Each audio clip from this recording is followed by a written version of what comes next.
मथुरा को सभी भगवान श्री कृष्ण व राधा रानी की जन्म व कर्म भूमि के रूप में ही जानते हैं, अपितु सटीक जानकारी के अभाव में सभी भक्तों को यह जानकारी नहीं है कि पावन मथुरा भूमि का महत्व सतयुग से ही है।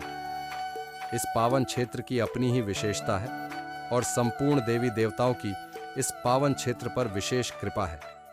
अपनी मथुरा श्रृंखला में हम मथुरा के रहस्यों के बारे में जानेंगे कि किन किन भक्तों ने अलग अलग काल में यहाँ किस किस युग में अपने इष्ट देवों की आराधना की है और कैसे उन्हें भगवत दर्शन प्राप्त हुए हैं। पावन मथुरा भूमि का कुछ प्रभाव ही ऐसा है कि यहाँ प्रभु भक्ति करने पर भगवत दर्शन सरलता से हो जाते हैं। अपने इस वीडियो में हम सतयुग में भक्तराज ध्रुव के बारे में चर्चा करेंगे। भक्तराज ध्रुव ने मथुरा के जिस स्थान पर तप कर भगवान विष्णु जी के दर्शन पाए, आज उस स्थान के दर्शन कर उसकी विशेषता को जानेंगे।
ये स्थल सतयुग की भूमि कहलाता है।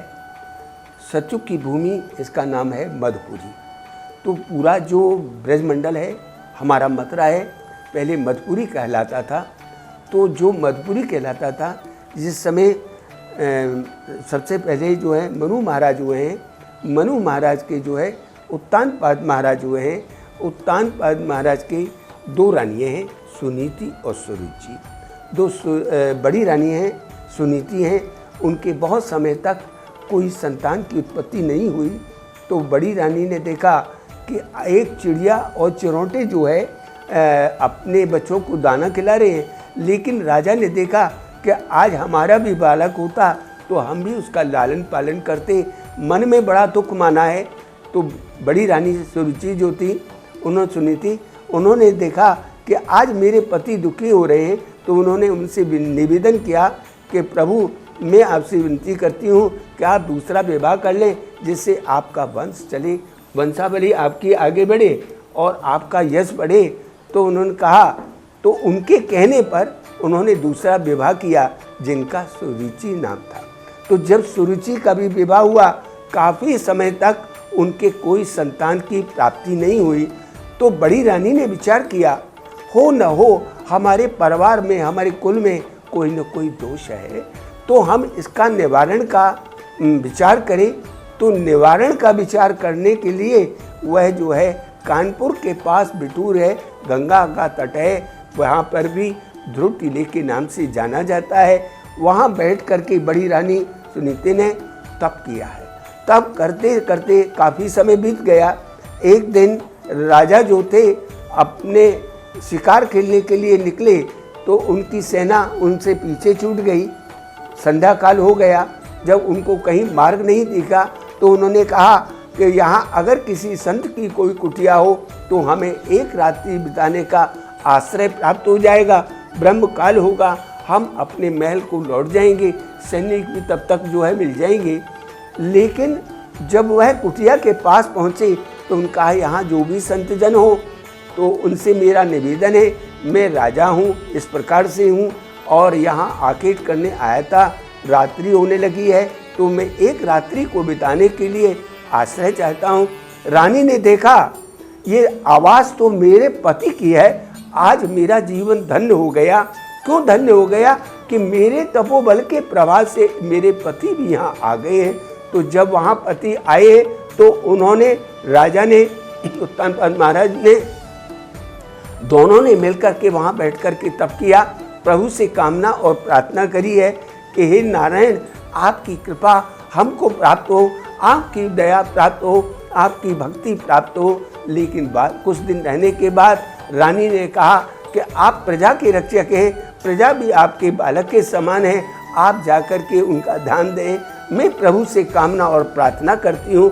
राजा अपने लोग को लौट आए, राजमहल में आ गए हैं। उसके बाद में जो है छोटी रानी जो सुरुचि थी, उनके बालक का जन्म हुआ जिनका नाम उत्तम रखा गया है। जब उत्तम रखा है तो जब उत्तम है, क्योंकि जो गति थी वो परिवर्तनशील हो गई, जो उनके कष्ट थे उनका निवारण हो गया।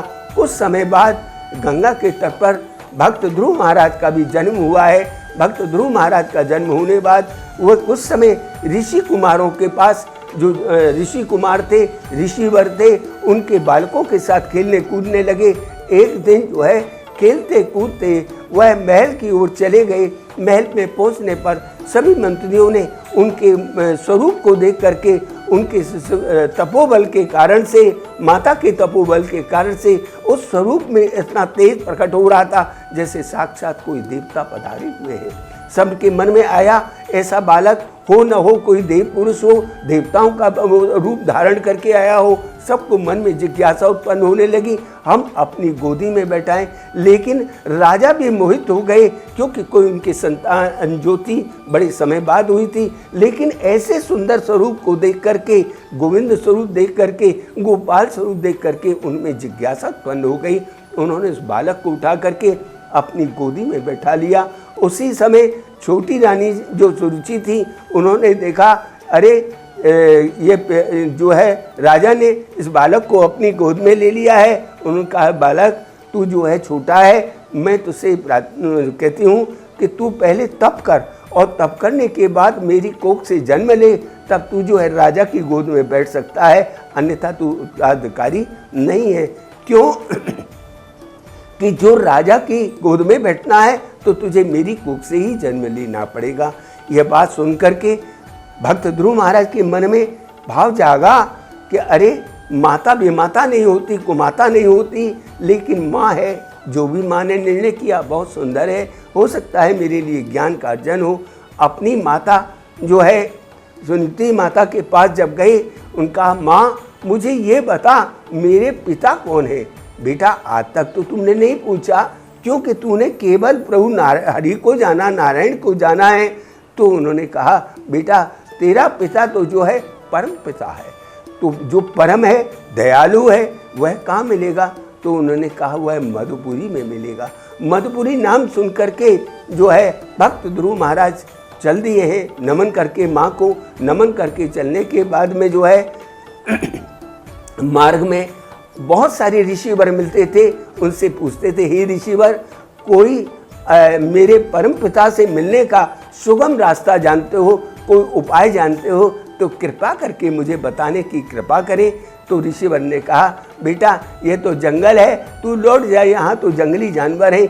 लेकिन कुछ आगे बढ़े तो एक संत मिले, उनसे कहा हे ऋषिवर, आपके मस्तिष्क पे तेज लगता है, आप जो है प्रभु भक्त हैं, नारायण स्वरूप हैं, तो मुझे अब मेरे परम पिता के मिलने का मार्ग बताएं, जिससे मैं शीघ्र से शीघ्र अपने परम पिता से मिल सकूं।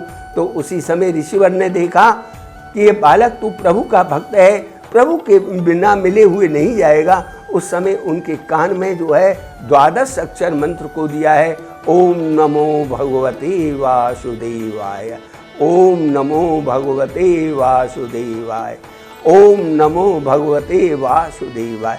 इस प्रकार से जब ध्वनि गूंजी तो जो है चारों तरफ वायुमंडल जो है सुशोभित होने लगा, वृक्ष भी हिलने लगे, फल फूलों की सुगंधी फैलने लगी।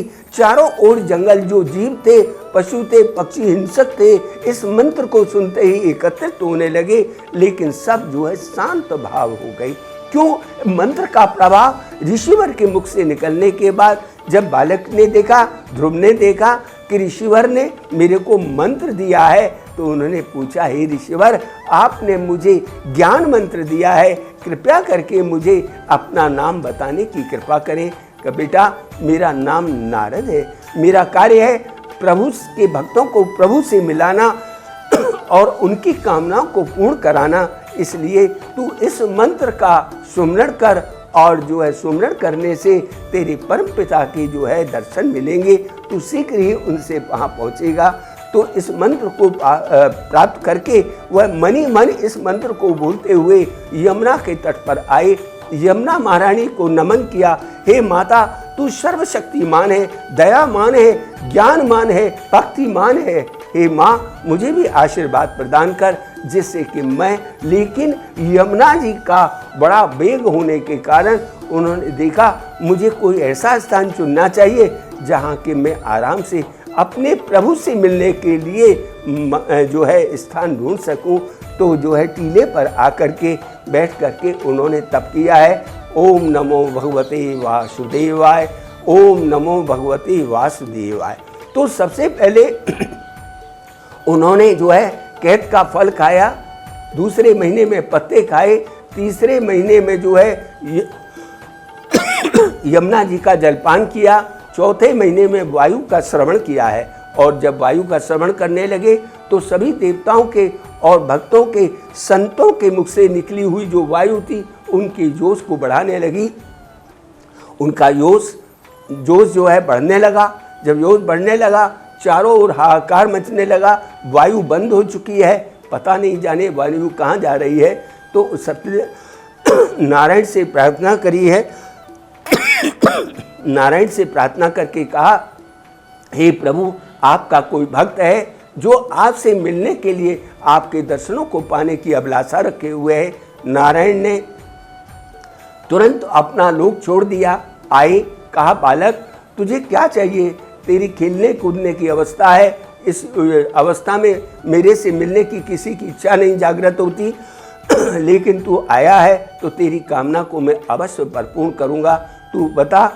तो उसी समय उन्होंने जो है कहा, जिस समय नारायण आए तो कहा कि अहो मधुपुरी धन्यस वैकुंठस गरियसी बिन कृष्ण प्रसादेनम क्षणकम न तिष्ठति।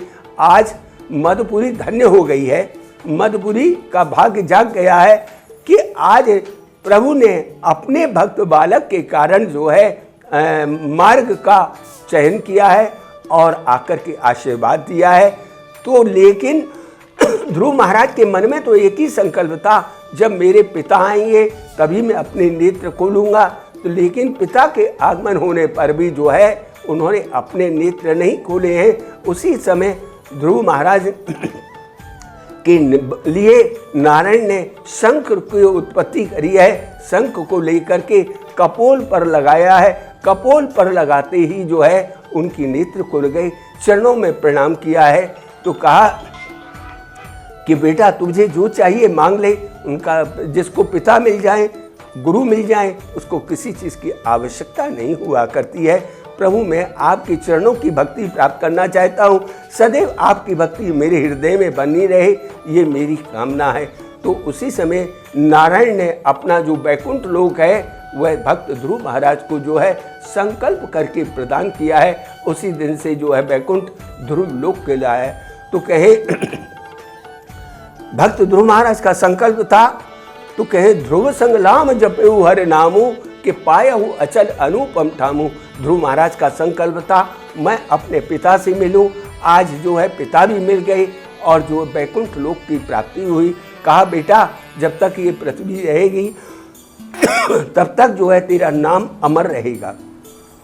जब इस प्रकार से ध्रुव महाराज जो है श्री हरि नमः, श्री हरि नमः। अब त्रेता युग आया। जब त्रेता युग आया, त्रेता काल में प्रभु राम के सबसे छोटे भाई शत्रुघ्न जी महाराज मधुपुरी में आए। मधुपुरी में आने पर लवणासुर का यहाँ राज्य था। मधुकैटभ का पुत्र लवणासुर था, जिसको मधुवन बोलते हैं। वहाँ पर उसका जो गुफा है, वहाँ पर जाकर के उसका वध किया है। वध करने के बाद कहा कि मैंने आज जो है अपने हाथों से किसी दैत्य को मारा है, तो मैं इसका प्रायश्चित करूं।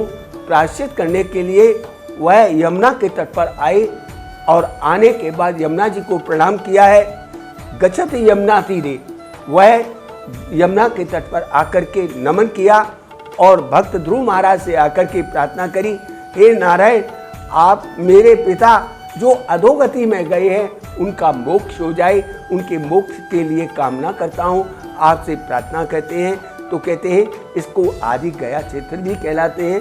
7 पुरियों में अयोध्या, मथुरा, माया, कांची, अवंतिका, द्वारका, मध्य क्षेत्र, तो 7 पुरियों में सबसे पहले इसका स्थान माना जाता है। तो यहाँ जब पितरों के लिए कामना की जाती है, प्रार्थना की जाती है, नीचे घाट पर जो है पिंडदान होता है। तो पिंडदान करके जो है उनकी सदगति को प्राप्त कराया जाता है।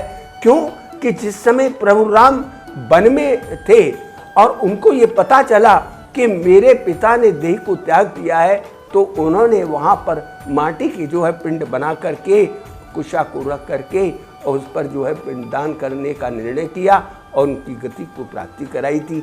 लेकिन जब उनको शत्रुघ्न जी महाराज को ये मालूम पड़ा कि हमारे कुल के देवता, हमारे कुल के श्रोमणी जो है यहाँ विराजमान है, अगर जो नारायण के दर्शन प्राप्त किए हुए हैं, मैं उनसे प्रार्थना करता हूँ तो निश्चय उनको सदगति प्राप्ति होगी। क्यों कि ये अखंड सुहाग के दाता भी हैं। इनके दर्शन करने मात्र से जैसे कन्या का विवाह होता है, तो जब मांग में सिंदूर भरा जाता है तो ध्रुव महाराज का ध्यान कराया जाता है। तो ध्रुव महाराज का ध्यान करने से जैसे आकाश में ध्रुव तारा अखंड है, अजय है, ऐसे ही तेरा सुहाग रहे। तो इसी प्रकार से विश्वे नमः, ओम विश्वे नमः, इस प्रकार से जब पिंडदान होता है उन मंत्रों का विष्णवे नमः, इस प्रकार से पिंडदान करते समय उनके लिए प्रार्थना की जाती है, जिससे उनको सदगति की प्राप्ति हो और वह नारायण की चरणार बिंदु को प्राप्त करे। इस प्रकार से इसका वर्णन आता है। तो ये जो है यमुना के तट पर स्थित, इसको ध्रुव टीले के नाम से जाना जाता है, मधुपुरी के नाम से जाना जाता है। नीचे स्थल जो है ध्रुव घाट कहलाता है। ये सतयुग का स्थल है। सतयुग के समय में ये जो है सब पूरा जंगलात था, लेकिन धीरे धीरे समय की गति बदली, यमुना जी ने भी स्थान थोड़ा थोड़ा दूर कर लिया और भूमि जो है वही विराजमान नहीं। ब्रज में तो केवल जो है भूमि से ही परीक्षा होती है, जल, वायु, अग्नि, इस प्रकार से इसका वर्णन आया करता है। श्री हरि नमः। सबको बहुत बहुत धन्यवाद।